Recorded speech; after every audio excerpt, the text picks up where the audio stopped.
যুদ্ধ চালিয়ে যায় তাদের ব্যবসা স্বার্থে, তাদের সাম্রাজ্যবাদের স্বার্থে, বিশ্বকে তারা একটা বিশ্বকে সেটা হাতের মুঠে নিতে চায়।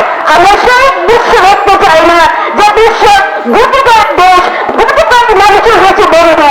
আমরা সেই বিশ্ব দেখতে চাই না যে বিশ্ব গুটিকর মানুষের মূল্য যুদ্ধের নামে তাদের মুখে তাদের উদ্দেশ্য খারাপ উদ্দেশ্যের জন্য যুদ্ধ চালিয়ে দেবে, মানুষ হত্যা করবে, ভবিষ্যতের দুটি রাষ্ট্র, এটা আমরা কোনোভাবেই চাই না।